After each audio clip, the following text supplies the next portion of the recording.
진보당 부대변인 김도연입니다.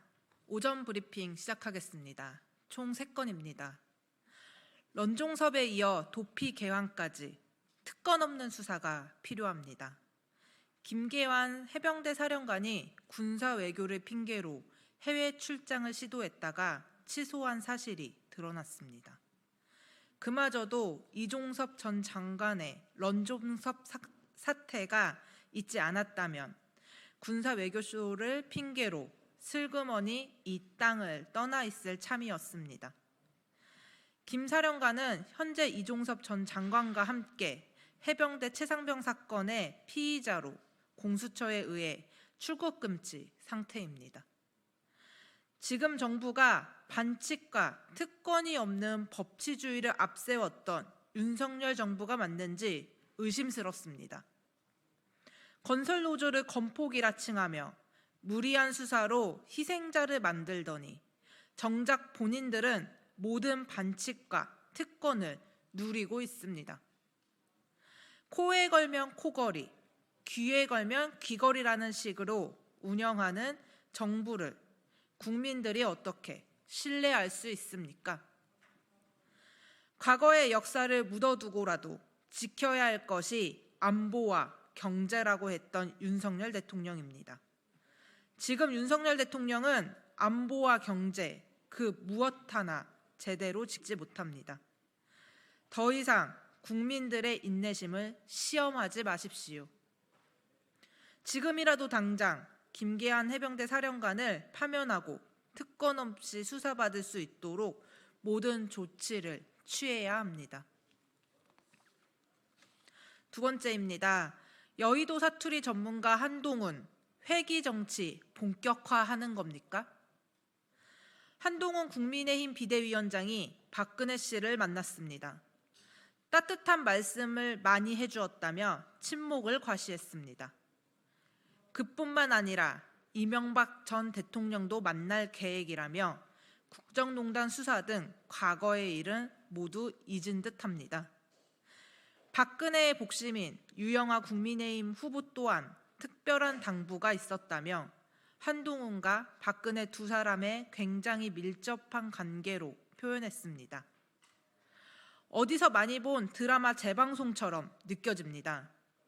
4년 전 국민의힘의 전신인 미래통합당의 황교안 대표가 박근혜 씨의 옥중 메시지를 전하며 보수의 통합을 강조하고 천금 같은 말씀을 잘 챙기겠다며 친분을 과시했습니다.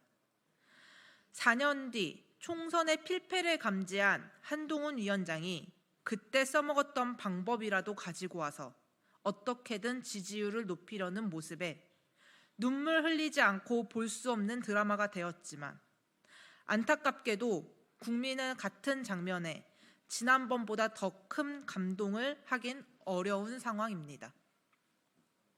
두 번 다시 속지 않겠다고 결심한 국민들이 오로지 4월 10일만을 바라보고 있기 때문입니다. 국정농단 스타검사였던 한동훈 위원장이 여의도 사투리 전문가가 되었을 뿐만 아니라 재방송 정치로 국민에게 감동도 없고 희망도 없는 정치만 보일 뿐입니다.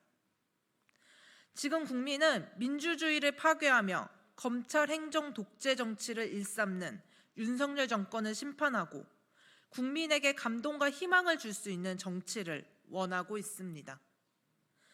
과거로 돌아가겠다는 한동훈 위원장은 4월 10일 이후 설 자리가 없을 것입니다. 세 번째입니다. 875원 대파 논란 잠재우겠다고 전 정부 탓하는 윤석열 대통령입니다. 너나 잘하세요. 영화 친절한 금자씨의 명대사인 이 말은 정말 윤석열 대통령에게 꼭 하고 싶은 말입니다.